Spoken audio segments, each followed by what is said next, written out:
इस मूवी की कहानी आज से ठीक 20,000 साल पहले की दिखाई गई है, जब यूरोपीय लोग कबीलों में रहते हैं और एक साथ शिकार करने जाते हैं। इसी बीच हमें एक कबीले का सरदार ताऊ दिखाया जाता है, जो कि जंगलों में अपने कबीले वाले लोग के साथ शिकार करने के लिए आया है। और इनके सामने होता है एक जंगली भैंसों का झुंड, जिस पर ये लोग अटैक कर देते हैं। पर तभी ताऊ के बेटे केड़ा के पीछे एक भैंसा लग जाता है, जिसे देखकर ताऊ केड़ा को रास्ते से हटाने के लिए कहता है। लेकिन यहाँ केड़ा भैंसे को देखकर डर की वजह से भागने लगता है और यह भैंसा भी उसे अपने सींगों पर उठाकर खाई की तरफ भागने लगता है। ये देखकर ताऊ भाले से उस भैंसे पर वार करता है और ये वाला ठीक भैंसे के ऊपर आकर लगता है। लेकिन तब तक इस भैंसे ने केड़ा को खाई के ऊपर उछाल दिया होता है। और यहाँ पर कहानी शिफ्ट होती है एक हफ्ते पहले, जहाँ ताऊ का पूरा कबीला सर्दियों में खाना इकट्ठा करने की तैयारी में लगा होता है और शिकार करने के लिए जंगलों में जाने वाला होता है। इसी रात केड़ा की माँ केड़ा के पिता ताऊ से कहती है कि अभी केड़ा को शिकार पर मत ले जाओ, मैं उसे खोना नहीं चाहती हूँ, अभी वो बहुत छोटा है। इस पर ताऊ कहता है कि सर्दियाँ आने वाली है और अगर हम शिकार पर नहीं गए तो हम सब भूखे मारे जाएंगे। अगली सुबह लोग शिकार पर निकल जाते हैं और थोड़ी देर तक चलने के बाद एक पत्थर के स्मारक तक पहुँचते हैं, जो कि कभी पहले इनके पूर्वज के लिए बनाई गई थी। यहाँ पर दूसरे कबीले के लोग भी होते हैं जो कि शिकार की तलाश में निकले हैं। इसी रात ये सब लोग एक साथ बैठकर खाना खाते हैं और फिर अगली सुबह शिकार पर निकल जाते हैं। ये रास्ता दोस्तों बहुत ही खतरनाक होता है और ऐसे ही इनके पूर्वजों ने भी अपनी जान गंवा दी थी, इसलिए वो पत्थर की स्मारक उनकी याद में बनाई गई थी। आगे चलकर ताऊ के कबीले को एक जंगली सुअर मिलता है, जिस पर ये लोग अटैक कर देते हैं और ताऊ केड़ा को इसी जंगली सुअर को मारने के लिए कहता है। पर केड़ा को इस पर तरस आ जाता है, इसलिए ताऊ उसके हाथ से हथियार छीनकर खुद उसे मारता है और केड़ा से कहता है कि तुम बहुत बुज़दिल हो। ताऊ कहता है कि जंगल की दुनिया का एक उसूल है कि जो ताकतवर है वो कमजोर को मारकर खुद जिंदा रहता है और हमें भी ऐसा ही करना है, वरना हम भी मारे जाएंगे। इसी रात जब ये लोग शिकार मारकर खा रहे होते हैं तो एक शेर यहाँ पर आकर इस कबीले के एक लड़के को अपने साथ ले जाता है और ये सारे लोग देखते रह जाते हैं। ये लोग इस लड़के की याद में एक स्मारक बनाते हैं और फिर अपने शिकार पर निकल पड़ते हैं। ये लोग घने जंगलों में भी शिकार की तलाश में जाते हैं, लेकिन उन्हें कुछ भी नहीं मिलता। इसलिए ये लोग रात को एक गुफा में ठहरते हैं। यहाँ ताऊ केड़ा के हाथ पर तार से कुछ निशान बनाता है और कहता है कि जब रात के समय तुम इन निशानों को तारों की तरफ करोगे तो तुम्हें अपने घर का रास्ता पता चलेगा, यानी कि एक तरह का नक्शा है। अगली सुबह जब ये लोग शिकार करने निकलते हैं तो इन्हें रास्ते में जंगली भैंसों के पैरों के निशान दिखते हैं, जिसे देखकर ये लोग समझ जाते हैं कि शिकार आसपास ही है और फिर ये लोग मौका मिलते ही इन भैंसों पर अटैक करते हैं और कहानी प्रेजेंट में आ जाती है। यहाँ भैंसों ने केड़ा को चट्टान से फेंक दिया था, लेकिन जब ताऊ और कबीले वाले यहाँ पे आते हैं तो देखते हैं कि केड़ा अभी भी चट्टान के एक छोटे से पत्थर के सहारे लटका हुआ है। ताऊ से हिम्मत देते हैं, लेकिन तभी वो पत्थर भी टूट जाता है और केड़ा पत्थरों व चट्टानों से टकराता हुआ इन चट्टानों के बीच एक छोटी सी जगह पर गिर जाता है। ताऊ उसे बेचने के लिए नीचे जाने लगता है, लेकिन कबीले वाले लोग उसे रोक देते हैं क्योंकि ये जगह बहुत खतरनाक थी। इसलिए ये लोग ताऊ को समझाते हैं कि केड़ा तक पहुँचने का कोई रास्ता नहीं है, तुम्हारा बेटा जा चुका है, लेकिन हम तुम्हें नहीं खोना चाहते, तुम हमारे कबीले के सरदार हो। ताऊ इनकी बात मान लेता है, लेकिन ताऊ पूरे दिन पूरी रात उसी चट्टान के पास बैठकर अपने बेटे को पुकारता रहता है, लेकिन केड़ा कुछ जवाब नहीं देता। इसलिए सभी लोग केड़ा की याद में एक स्मारक बनाते हैं और अपना शिकार लेकर वापस अपने कबीले आ जाते हैं। इधर केड़ा को चट्टान पर देखकर एक गिद्ध उसके ऊपर आकर बैठ जाता है। इससे पहले कि वो केड़ा को खाना शुरू ही करता, केड़ा होश में आता है और गिद्ध को नीचे फेंक कर अपने पिता को पुकारता है, लेकिन यहाँ पर कोई भी नहीं होता। इसलिए केड़ा हिम्मत करके अपने जख्मी पैर के साथ चट्टान पर चढ़ने की कोशिश करता है। नीचे एक गहरी खाई होती है। इसी बीच बारिश होनी शुरू हो जाती है, जिस वजह से केड़ा का हाथ छूट जाता है और वो नीचे खाई में गिर जाता है, लेकिन यहाँ पर पानी भरा हुआ था, इसलिए केड़ा बच जाता है। केड़ा अब अपने टूटे हुए पैर को लकड़ी से बांधकर चट्टान के ऊपर पहुँचता है, जहाँ वो देखता है कि एक स्मारक बनी हुई है उसी के नाम की। ये देखकर केड़ा समझ जाता है कि उसके पिता और कबीले वालों को यकीन हो गया था कि केड़ा अब इस दुनिया में नहीं रहा, इसलिए स्मारक बना दी गई है।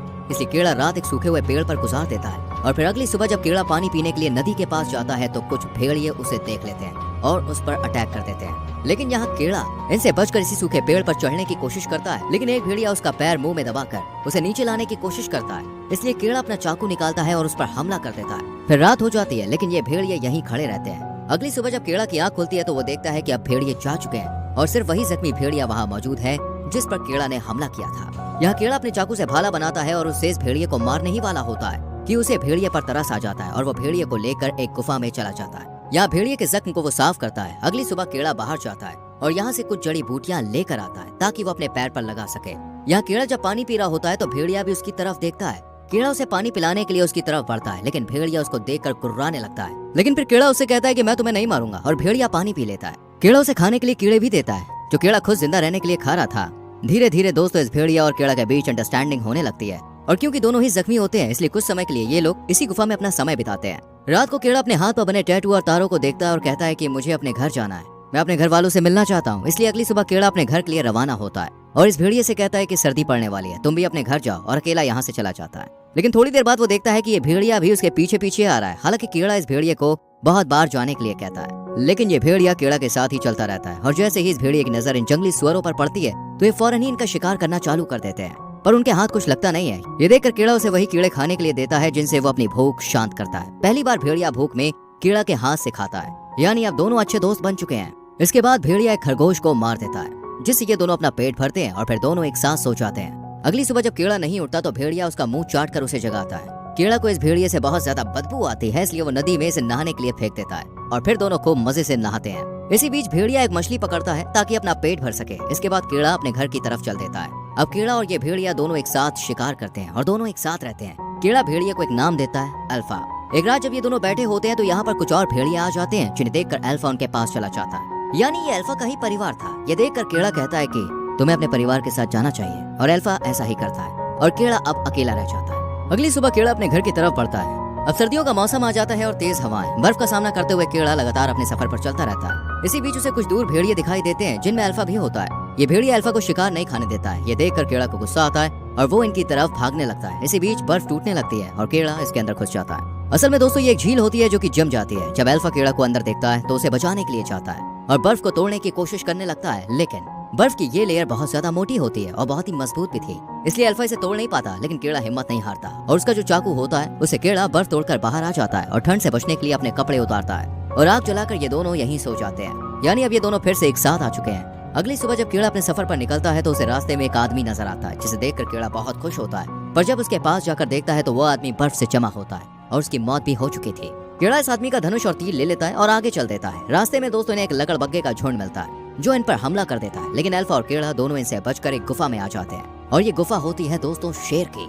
इसलिए जब शेर इन्हें देखता है तो कीड़ा पर अटैक कर देता है, लेकिन अल्फा कीड़ा को बचाने के लिए खुद शेर का सामना करता है और दोनों के बीच घमासान फाइट होने लगती है। इसी बीच कीड़ा धनुष बाण से शेर को मार देता है, लेकिन यहाँ पर अल्फा बहुत जख्मी हो जाता है। कीड़ा अल्फा के घाव पर दवाई लगाता है और कहता है कि तुम भी हमारे जैसे हो, मैं तुम्हें हमेशा अपने साथ रखूंगा। अगली सुबह फिर से ये दोनों अपने सफर पर निकल जाते हैं और कुछ दूर चलने पर कीड़ा को वही स्मारक नजर आती है जो कि शुरुआती सफर में उसे मिली थी, यानी वो अपने घर से कुछ ही दूरी पर था। लेकिन जब ये लोग आगे जाते हैं तो भेड़िया जमीन पर गिर जाता है क्योंकि उसके जख्म अभी सही नहीं हुए थे। कीड़ा अल्फा को अपनी गोद में उठा लेता है और फिर से अपने घर की तरफ जाने लगता है, लेकिन अब उसमें इतनी हिम्मत नहीं थी कि वो आगे जा सके, इसलिए वो भी रास्ते में ही बेहोश हो जाता है और दोनों बर्फ में ही जमीन पर गिर जाते हैं। तभी कीड़ा को वही सीन याद आता है जब उसकी माँ उसके पिताजी को मना करती है कि इसे अपने साथ मत ले जाओ, लेकिन ताऊ कहता है कि तुम इसे जितना कमजोर समझती हो ये उतना कमजोर नहीं है। ये सब देखकर कीड़ा को तुरंत होश आता है और वो हिम्मत करके फिर से अल्फा को अपनी गोद में उठाता है और घर की तरफ जाने लगता है। थोड़ी दूर चलने के बाद कीड़ा अल्फा को लेकर अपने कबीले के पास आ जाता है और जब कीड़ा अपने कबीले में जाता है तो सब उसे देखकर बिल्कुल हैरान रह जाते हैं, क्योंकि उसकी गोद में एक भेड़िया था, वो भी जिंदा,